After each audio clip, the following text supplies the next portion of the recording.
kaum muslimin dan muslimat yang dimuliakan oleh Allah Subhanahu wa taala.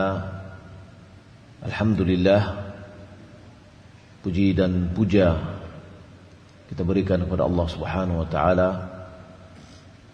atas segala karunia yang Allah limpahkan. Salat dan salam semoga dan anugerah kepada Allah Subhanahu wa taala kepada Nabi kita Muhammad sallallahu alaihi wasallam. Allahumma shalli ala Muhammad wa ala ali Muhammad. Kajian kita tentang dengan judul Al-Quran adalah hujah bagimu atau terhadapmu adalah bagian dari hadis di mana Nabi sallallahu alaihi wasallam bersabda, "At-tuhuru syatrul iman, walhamdulillahi tamla'ul mizan." Wa subhanallah walhamdulillah tamla'ani atau tamla'u ma baina as-sama'i wal ardh. Was-salatu nurun was-sadaqatu burhanun was-sabru diya'un wal-Qur'an hujjatun laka aw 'alaik. Kullu an-nasi yaghdu faba'i'u nafsahu famu'tiquha aw mubiquha. Rawahu Muslim. Hadis yang mulia ini mengandung banyak hal, banyak pesan yang dibawakan di dalamnya. Yang pertama adalah at-tuhuru syatrul iman. At-tuhuru syatrul iman, yakni bersuci itu adalah separuh dari iman. Sebagian menafsirkan bahwa at-tuhur atau bersuci ini adalah maknanya meninggalkan dosa, tarkudz dzunub. Sebagaimana dalam firman Allah Subhanahu wa taala, "Inna Allah yuhibbut tawabin wa yuhibbul mutatahhirin." Sesungguhnya Allah mencintai orang-orang yang bertaubat dan mencintai orang-orang yang bersuci. Maksud di sini adalah orang-orang yang meninggalkan dosa.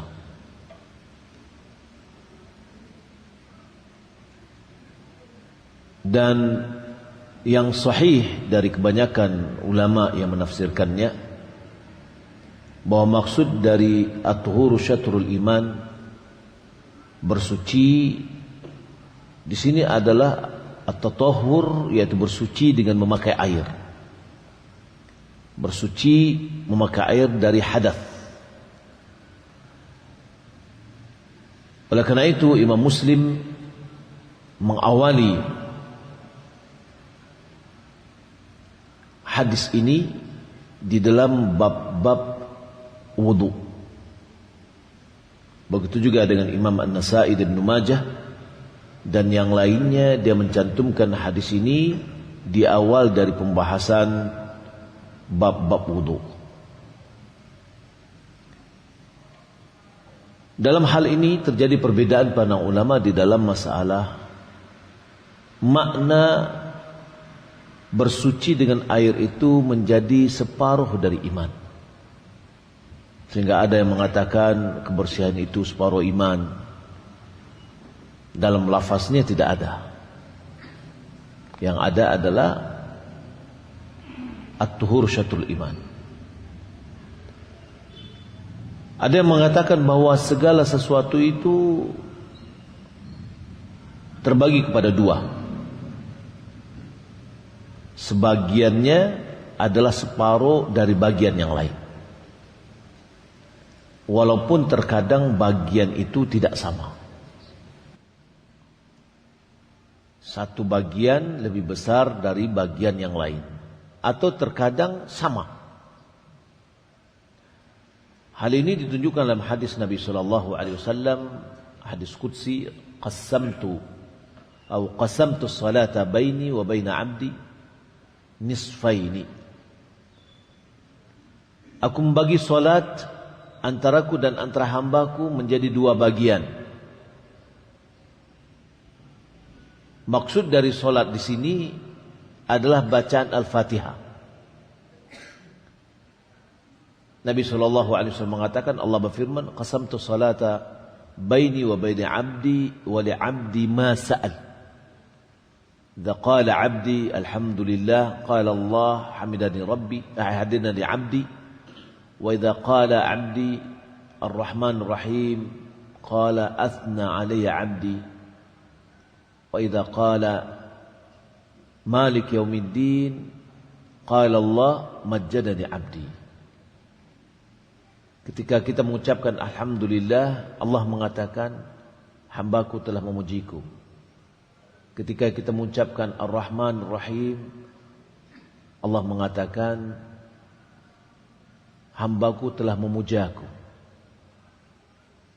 Ketika kita mengucapkan malik yaumiddin, Allah mengatakan majjadani abdi, hambaku telah mengagungkanku. Kemudian ketika kita mengucapkan iyyaka na'bud wa iyyaka nasta'in, hanya kepada Engkaulah kami beribadah, hanya kepada Engkaulah kami minta tolong. Qala Allah hadza baini wa baina 'abdi wa li 'abdi ma sa'al. Bagi hambaku apa yang dia minta. Lalu setelah itu hamba mengatakan ihdinas siratal mustaqim siratal ladzina an'amta 'alaihim ghairil maghdubi 'alaihim waladdallin. Itu adalah permintaan hamba ketika dia mengucapkan Al-Fatihah. Maka di sini maksud bahwasanya Al-Fatihah itu terbagi kepada dua bagian. Bagian untuk Allah, bagian untuk hamba. Bagian dari Allah untuk Allah adalah ibadah. Bagian untuk hamba adalah permohonannya.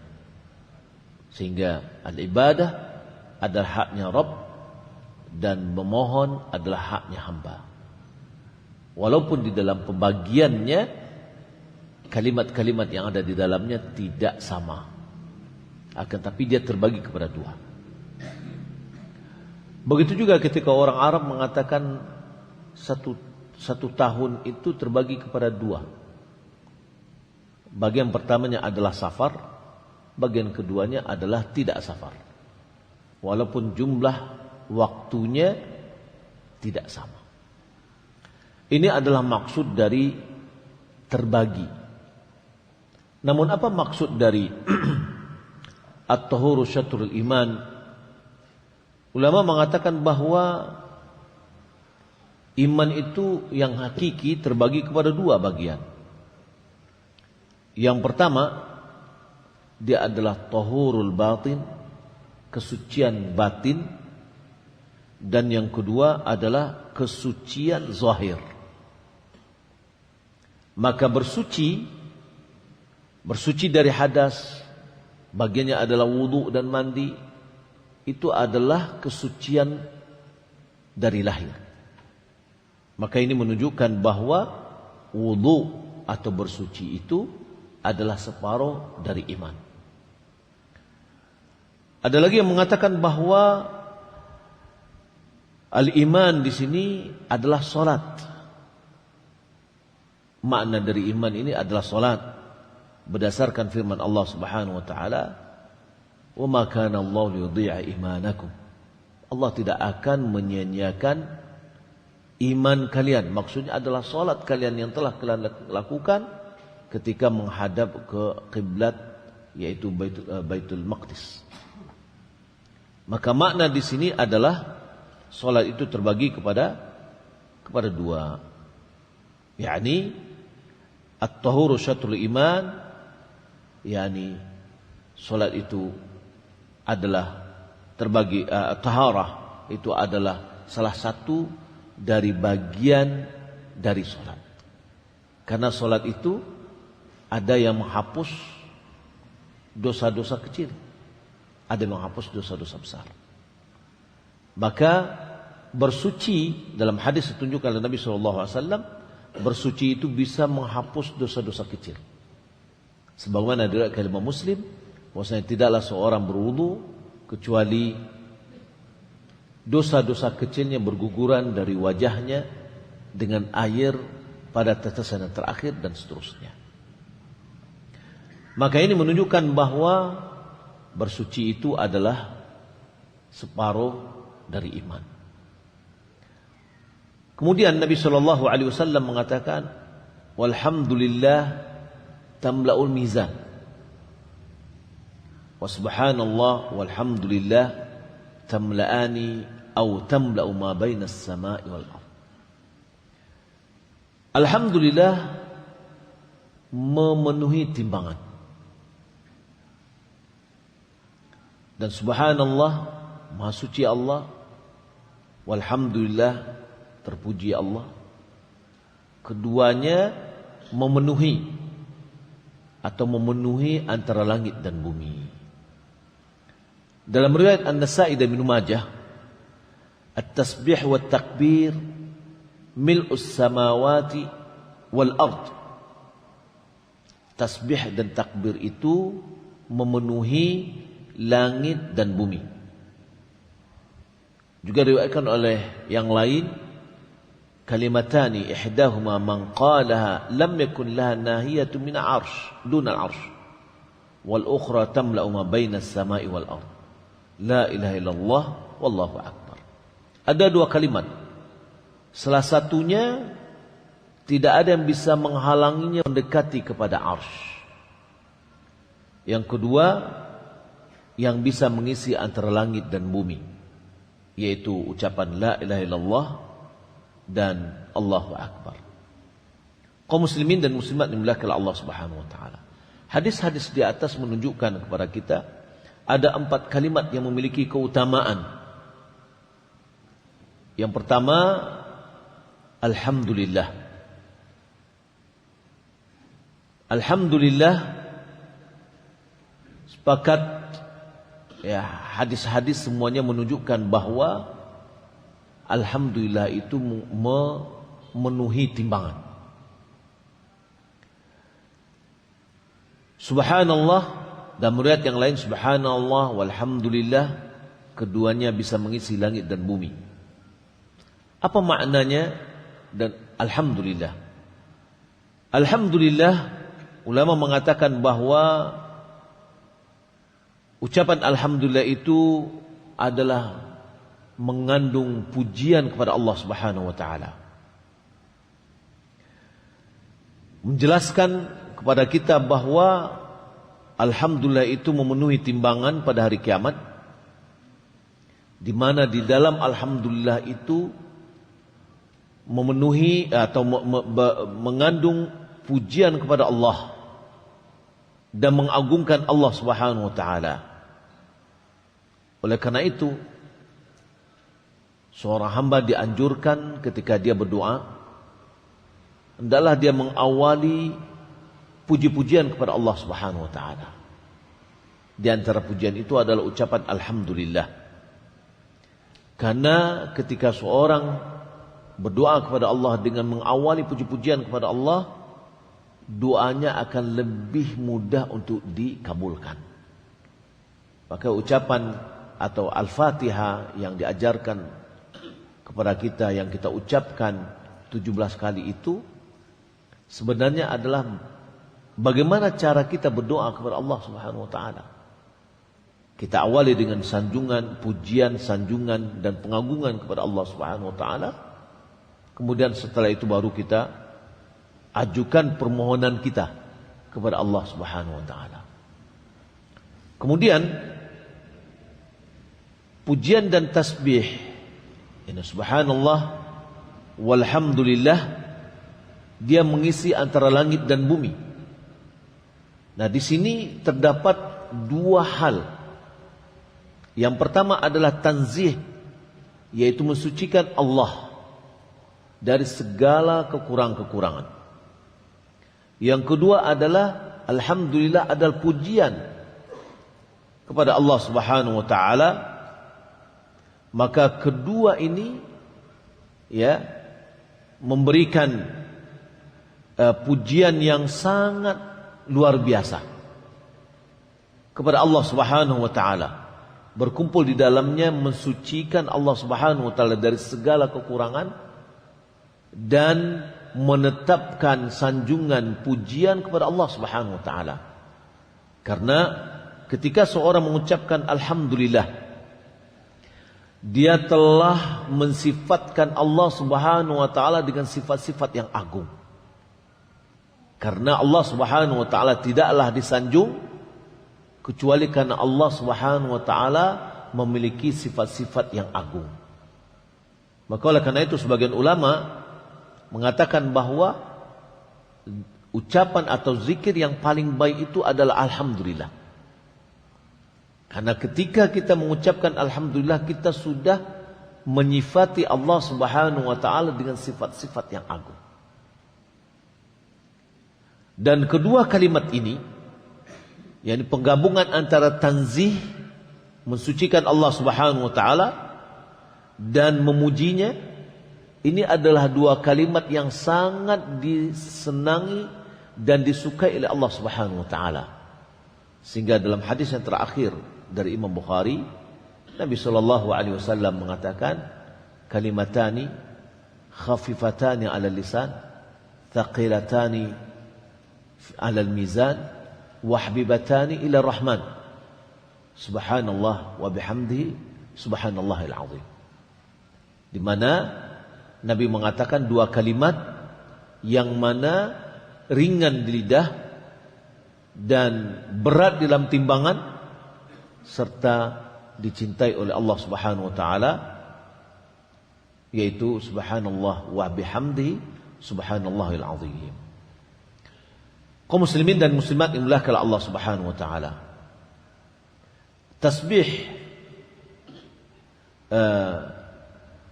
tasbih itu ada yang mengatakan bahwa dalam hadis dikatakan at-tasbihu nisful mizan.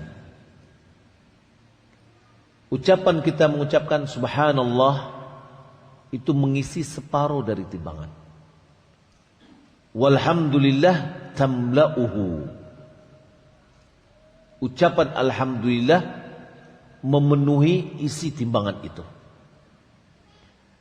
Hal ini disebabkan karena kita sudah sebutkan bahwa tahmid, pemujian Allah, adalah menetapkan sanjungan yang terpuji seluruhnya untuk Allah Subhanahu wa taala. Maka di dalamnya terdapat itsbatu sifatil kamal wa nu'util jalal kulliha, yaitu menetapkan sifat-sifat yang sempurna, sifat-sifat yang agung seluruhnya untuk Allah Subhanahu wa taala. Sementara tasbih, dia adalah mensucikan Allah Subhanahu wa taala dari seluruh bentuk kekurangan, dari seluruh bentuk aib-aib dan penyakit. Ketika kita mengucapkan subhanallah, maka kita telah mensucikan Allah dari segala kekurangan. Mensucikan Allah dari segala kekurangan, dalam hal ini otomatis kita menetapkan yang positif kepada Allah Subhanahu wa taala. Maka ketika kita mengucapkan subhanallah walhamdulillah, maka ini kita sudah menyempurnakan sanjungan pujian kita kepada Allah Subhanahu wa taala, karena kita memberikan sifat-sifat yang sempurna kepada Allah Subhanahu wa taala dan mensucikan Allah Subhanahu wa taala dari segala kekurangan. Kemudian Nabi sallallahu alaihi wasallam mengatakan, as-salatu nurun. Salat itu adalah cahaya. Was-sadaqatu burhanun. Sedekah itu adalah dalil atau bukti. Was-sabru diya'un. Sabar itu adalah sinar. Ini ada 3 amalan yang kalau kita lihat semuanya bernilai cahaya. Salat, dia adalah cahaya secara mutlak. Dia adalah cahaya bagi orang-orang mukmin di dalam hatinya dan di dalam pandangannya. Oleh karena itu, Salat itu merupakan kesejukan pandangan bagi orang-orang yang bertakwa. Sebagaimana Nabi SAW mengatakan, وَجُعِلَتْ قُرَّةُ عَيْنِي فِي صَلَةِ. Allah telah menjadikan kesejukan pandanganku di dalam salat. Salat merupakan cahaya bagi orang-orang mukmin di dalam kuburannya. Apalagi salat pada malam hari. Sebagaimana Abu Darda dia mengatakan, "Shallu raka'ataini fi dhulamal laili li dhulmatil qubur." Kata Abu Darda, salatlah kalian 2 rakaat pada kegelapan malam untuk menerangi kegelapan kuburan. Maka salat itu akan menjadi cahaya bagi kita di akhirat, di dalam kubur kita. Di dunia menjadi ketenangan, cahaya hati, cahaya mata, pandangan. Di dalam kuburan, cahaya di dalam kegelapan kuburan. Dan di akhirat merupakan cahaya bagi orang mukmin di dalam kegelapan pada hari kiamat. Dan terutama ketika di atas sirat. Di atas sirat itu semua manusia berjalan di atas sirat. Orang mukmin berjalan di atas sirat dan mereka masing-masing memiliki cahaya dari amalnya, terutama adalah salatnya. Berbeda-beda satu sama lainnya.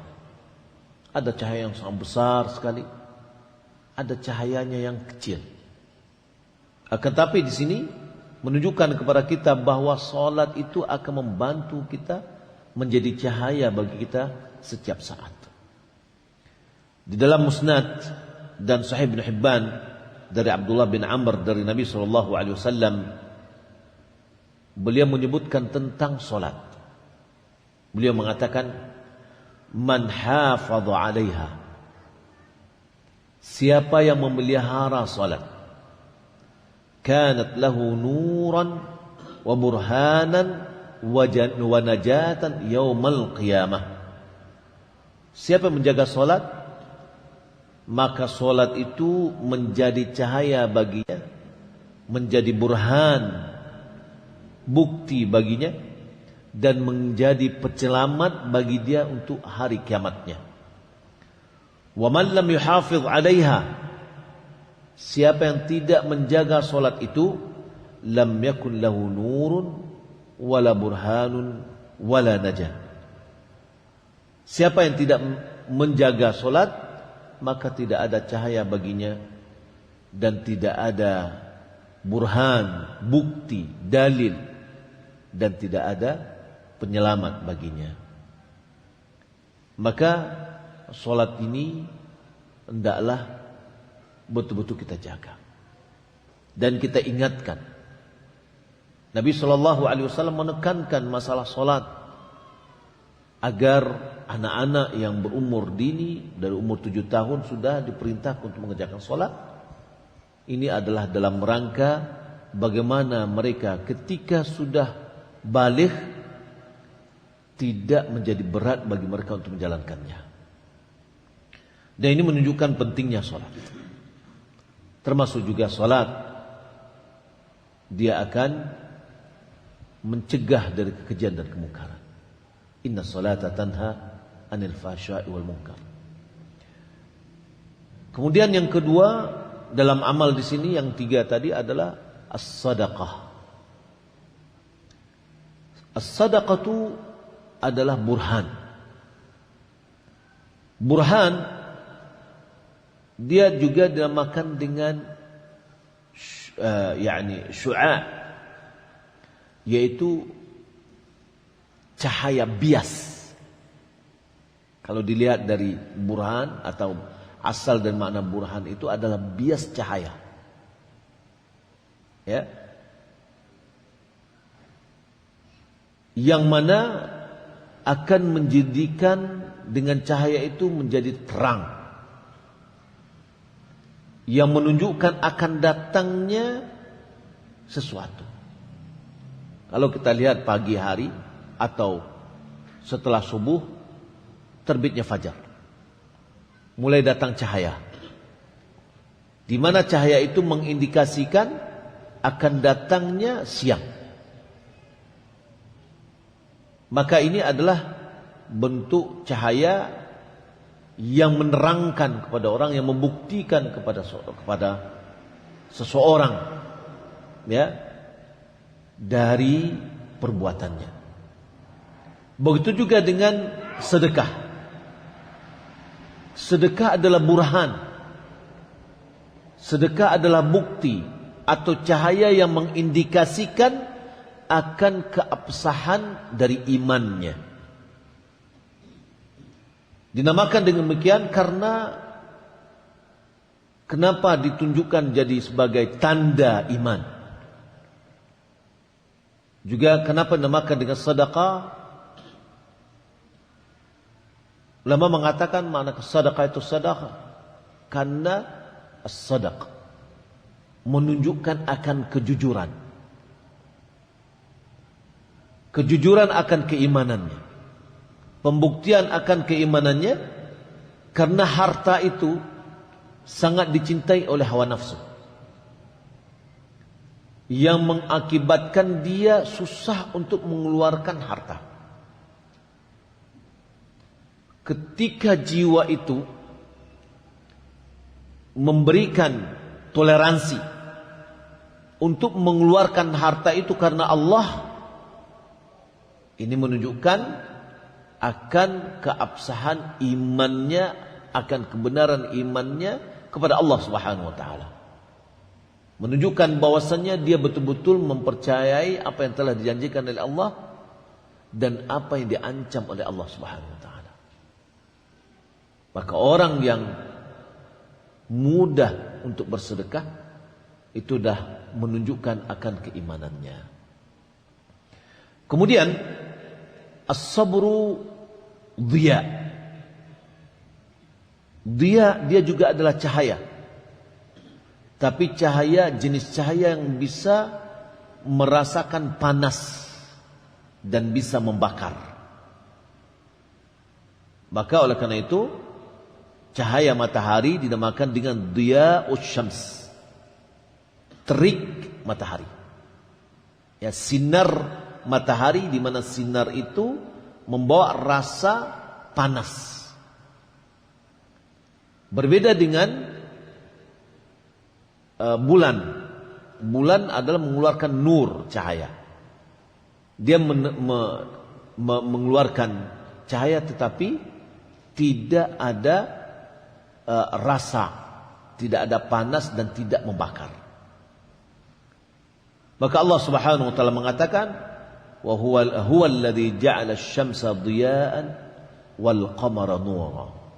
Dialah yang menjadikan matahari itu dhiya, yakni bersinar, dan bulan bercahaya. Allah Subhanahu wa taala menyifati syariat Nabi Musa bahwasanya dia adalah dhiya, bersinar. Kemudian Allah Subhanahu wa taala menyebutkan bahwasanya Taurat itu di dalamnya terdapat nurun wa hudan wa nur, petunjuk dan cahaya. Kemudian juga Allah Subhanahu wa taala mengatakan bahwa Nabi Muhammad SAW membawa syariat yang dia itu adalah cahaya, yaitu menerangi, ya, sebagaimana firman Allah Subhanahu wa taala, qad ja'akum minallahi nurun wa kitabun mubin. Cahaya yang menerangi. Ketika sabar itu merupakan, ya, berat bagi jiwa, bagi nafsu kita, berat. Sabar membutuhkan mujahadatun nafs, membutuhkan perlawanan dari jiwa kita. Maka perlu ada yang menjadi cahaya yang bisa membakar, sehingga as-sabaru diya. Sabar secara bahasa itu adalah habs, menahan. Sabar, ketika orang bersabar dia merasakan berat apa yang sedang dia pikul, tapi dia tahan, dia tidak lepaskan. As-sabar itu adalah terpuji dengan segala bentuk. Sabar sebagaimana sudah kita ketahui, sabar di dalam ketaatan kepada Allah, sabar di dalam menjauhi maksiat Allah, dan sabar di dalam menghadapi ujian dan cobaan dari Allah Subhanahu wa taala. Azan dulu ya. Fadhil. Kita azan dulu, kita lanjutkan yang tersisa. Kaum muslimin dan muslimat dimuliakan Allah Subhanahu wa taala.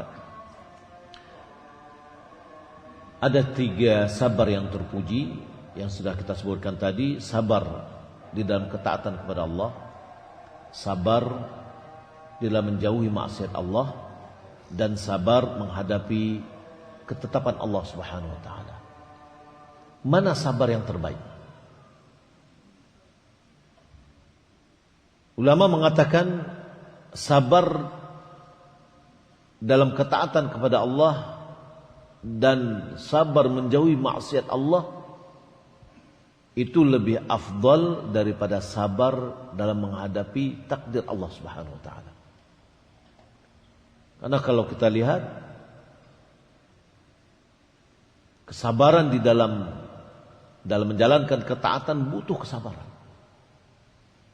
Sebagaimana menjauhi maksiat juga membutuhkan kesabaran. Maka oleh karena itu, karena kehidupan kita, agar kita ingin bisa mendapatkan keridhaan dari Allah Subhanahu wa taala, adalah selalu menjalankan ketaatan kepada Allah dan menjauhi maksiat Allah Subhanahu wa taala. Kemudian Nabi sallallahu alaihi wasallam mengatakan, wal Qur'an hujjatun laka aw 'alaik. Al-Qur'an, sebagaimana yang kita ketahui bahwa Al-Quran adalah petunjuk yang diturunkan oleh Allah Subhanahu wa taala.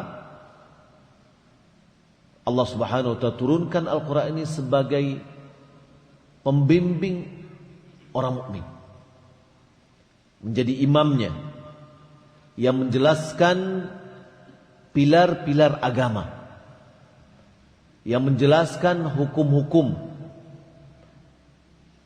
yang memerintahkan mereka untuk melakukan seluruh hal-hal yang baik dan melarang mereka dari segala keburukan. Maka terhadap Al-Quran ini manusia terbagi 2. Kelompok yang mengamalkan Al-Quran, yang mentaati aturan-aturannya, yang membacanya dengan betul-betul membaca, yang menjadikannya Al-Quran itu sebagai teman ketika dia sendirian. Maka orang ini akan menjadi bahagia nanti pada hari kiamat. Kelompok yang kedua adalah orang yang tidak bisa mengambil manfaat dengan Al-Quran. Malahan dia meninggalkan Al-Quran, tidak membacanya. Dia menjauh dari jalan-jalan yang telah digariskannya, tidak mengamalkan hukum-hukumnya, dan malahan terkadang berada melawan apa yang ada di dalamnya. Dalam sebuah hadis yang diriwayatkan dari Amr bin Shu'aib an Abi an Jaddi an Nabi sallallahu alaihi wasallam qala yumaththilul Qur'anu yaumal qiyamah rajulan. Al-Qur'an ini nanti pada hari kiamat menjelma seperti laki-laki, seperti seseorang. Fayu'ta birrajuli qad hamalahu. Lalu didatangi seseorang yang telah menghafal Al-Qur'an di dunia. Fakhalafa amrahu. Namun orang ini waktu di dunia menyelisihi perintah Al-Qur'an. Fayatamatsalu lahu khasman. Al-Qur'an yang dijelmakan menjadi laki-laki itu dia diposisikan menjadi lawan pada nanti hari kiamat. Maka fayaqul, Al-Quran ini mengatakan, ya Rabbi, hamaltahu iya, engkau telah memikulkan aku kepadanya. yakni engkau telah menjadikan dia menghafal Al-Quran. Fasyarru hamilin, sungguh dia adalah orang yang paling jelek yang memikulku. Ta'adda hududi, dia telah melampaui batas hukum-hukumku. Wadda'i'a faraidi, dia telah menyanyiakan kewajiban-kewajibanku. Waraqiba ma'siyati, dia telah melakukan maksiatku. Wa taraka ta'ati, dia tidak mau mentaatiku. Fama yazalu yaqdhufu alaihi bil hujaj hatta yuqal sya'nuka bih. Maka Al-Quran ini selalu melontarkan hujah-hujahnya, tuduhan-tuduhannya, kekeliruan-kekeliruan yang dilakukan oleh orang yang menghafal Al-Quran tadi, sampai dikatakan kepadanya, sudah, itu urusanmu dengan dia. Ya, faya'khudhu biyadihi, lalu diambillah dengan tangannya, fama yursilu hatta yakubba ala man kharhi finnar. Tidak dibiarkan kecuali dia menariknya, kemudian dengan tersungkur dia lemparkan ke dalam api neraka. Fayu'ta birrajulis salih. Ini yang pertama. Lalu yang kedua, didatangkan dengan seorang yang soleh. Qad hamalahu wa hafidhahu, dia telah memikul Al-Quran dan telah menghafalnya. Fayatamathalu lahu khasman dunahu, dan juga berhadapan dengannya. Al-Quran tadi berhadapan dengan orang yang soleh tadi. Fayaqul, lalu Al-Quran mengatakan, ya Rabbi, hamaltahu iyai, engkau telah jadikan dia memikulku. Fa khairu hamilin, sungguh dia adalah orang yang terbaik yang telah memikulku. Hafidha hududi, dia telah menjaga batas-batas aturanku. Wa amila bi faraidi, dia telah menjalankan kewajiban-kewajibanku. Wajtanaba ma'siyati, dia telah menjauhi maksiat-maksiatku. Wattaba'a ta'ati, dia telah mentaatiku. Fama yazalu yaqdhifu lahu bil hujaj, selalu diucapkan kata-kata tentang apa yang dilakukan oleh orang tadi, yang dilakukan oleh orang tadi, hatta yuqalu sya'nuka bih, sampai dikatakan, yakni Allah mengatakan, sudah itu adalah urusanmu. Fa'khudhu biyadihi, lalu diambillah tangan orang tadi. Fama yursilu hatta yaslabuhu hallatil istibraq wa ya'qad alaihi tajil malik wa yasqahu ka'sal khamr. Tidak dibiarkan waktu yang lama kecuali dia sudah dipakaikan kepadanya baju yang sangat mewah, baju dari sutra.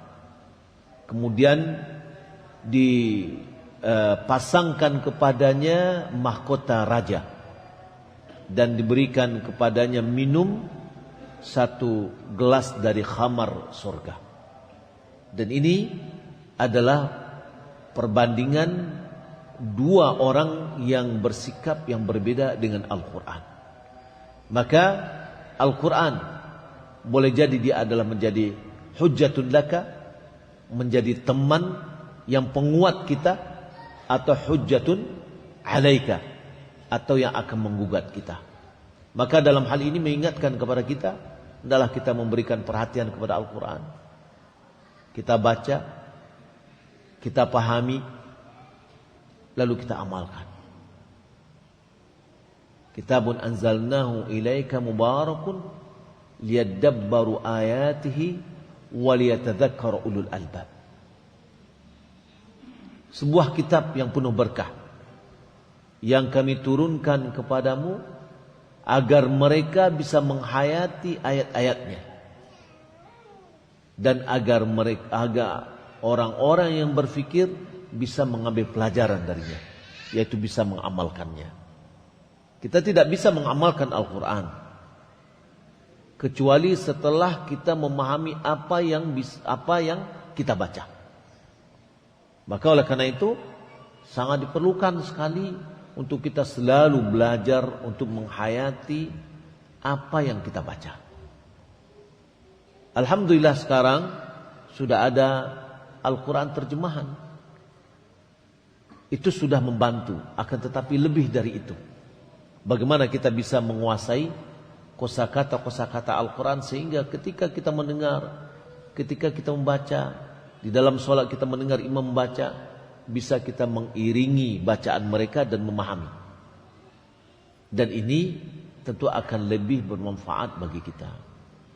Kemudian yang terakhir, Nabi SAW menyebutkan tentang kondisi manusia. Nabi SAW mengatakan, kullun nasi yaghdu faba'i'u nafsahu famu'tiquha aw mubiquha. Manusia ini hidup pagi sore, kegiatannya pagi sampai sore, kemudian malam, kemudian besok lagi. Maka Nabi mengatakan setiap manusia itu pagi-pagi berangkat, dia menjual dirinya, dia berusaha, lalu maka dia satu di antara dua, famu'tiquha aw mubiquha. Apakah dia akan memerdekakan dirinya dari api neraka, atau dia mencelakakan dirinya ke dalam api neraka. Hadis ini menunjukkan bahwa setiap manusia dia selalu beraktivitas, boleh jadi untuk menyelamatkan dirinya dari api neraka atau menjerumuskan dirinya ke dalam api neraka. Siapa yang berusaha untuk melakukan ketaatan kepada Allah, maka sungguh dia telah menjual dirinya untuk Allah dan memerdekakan dirinya dari azab Allah Subhanahu wa taala. Sebaliknya, siapa yang dalam kehidupan yang sehari-harinya dia berusaha untuk membuat kemaksiatan kepada Allah, maka sebenarnya dia telah menjual dirinya untuk sebuah kehinaan dan kehancuran. Dia telah menjerumuskan dirinya dengan dosa-dosa yang bisa menyebabkan datangnya kemurkaan Allah Subhanahu wa taala. Allah Subhanahu wa taala berfirman dalam surah Taubah, "Innallaha ashtara minal mu'minina anfusahum wa amwalahum bi anna lahumul jannah yuqatiluna fi sabilillah fayaqtuluna wa yuqtalun." Sesungguhnya Allah Subhanahu wa taala telah membeli dari orang mukmin jiwanya dan hartanya. Ketika kita memberikan sebagian dari harta kita di jalan Allah Subhanahu wa taala, maka kita berdagang dengan Allah dengan memberikan sebagian dari harta kita. Kompensasinya apa? Imbalannya apa? Bi annalahumul jannah. Bahwasanya baginya adalah surga. Apa yang dilakukan? Yuqatiluna fi sabilillah. Berperang di jalan Allah Subhanahu wa taala, maka dia membunuh dan terbunuh. wa'adan 'alaihi haqqan fit Taurat wal Injil wal Qur'an. Ini adalah sebuah janji yang benar yang sudah ditulis di dalam Taurat, Injil dan Quran. Wa man awfa bi'adi min Allah fastabshiru bi bai'ikum alladhi bay'atum bih. Siapa yang menunaikan janjinya kepada Allah Subhanahu wa taala, maka bergembiralah dengan jual belinya yang telah kalian jual kepada Allah Subhanahu wa taala, yaitu jiwa dan harta. Maka ini adalah sebuah keberuntungan yang besar. Maka Bapak Ibu yang muliakan Allah Subhanahu wa taala, para salaf dahulunya, orang-orang terdahulu, para sahabat, tabi'in dan ulama-ulama sebelumnya, sungguh mereka telah menjual diri mereka kepada Allah Subhanahu wa taala dan menjual harta mereka kepada Allah Subhanahu wa taala. Di antara mereka ada yang bersedekah dengan seluruh hartanya. Seperti Abu Bakar Siddiq ketika persiapan perang Tabuk. Umar bin Khattab radhiyallahu taala an memberikan separuh dari hartanya, Abu Bakar memberikan seluruh hartanya. Begitu juga Habib bin Abi Muhammad, dia memberikan seluruh hartanya. Bagaimana dalam pandangan Islam? Boleh orang bersedekah dengan seluruh hartanya dengan catatan dia memiliki income atau pendapatan yang mungkin dia mendapatkan. Artinya dia memiliki aktivitas. Dia punya toko, dia punya masukan, ya, income-nya, maka dia boleh rekeningnya dikosongkan. Dia sedekahkan, ya, karena akan datang lagi berikutnya. Dan tidak ada satupun orang yang ketika dia bersedekah dengan hartanya kemudian dia jatuh miskin. Tidak ada. Karena Allah Subhanahu wa taala mengatakan dan telah menjanjikan, "Wa ma anfaqtum min syai'in fahuwa yukhlifu." Apapun yang kamu berikan, maka dialah yang akan menggantinya. Dalam hadis qudsi Allah Subhanahu wa taala berfirman, "Ya bina Adam anfiq unfiq alaik." Wahai anak Adam, berinfaklah, sesungguhnya aku akan berinfak kepadamu. Yani semakin kita memberi, semakin Allah Subhanahu wa taala membalasnya. Dan itu, man dzalladzi yuqridullaha qardan hasana fayudha'ifahu lahu wa lahu ajrun karim. Siapa yang ingin bersedekah, yang memberikan pinjaman kepada Allah Subhanahu wa taala, pinjaman yang baik, maka Allah akan melipat gandakan baginya di dunia. Dikembalikan oleh Allah Subhanahu wa taala berlipat ganda, dan baginya pahala yang banyak di akhirat. Kaum muslimin dan muslimat yang berkah Allah Subhanahu wa taala, mudah-mudahan apa yang kita pelajari pada malam ini menambah pengetahuan kita yang bisa kita amalkan dalam kehidupan kita sehari-hari. Demikian, wassalamualaikum warahmatullahi wabarakatuh.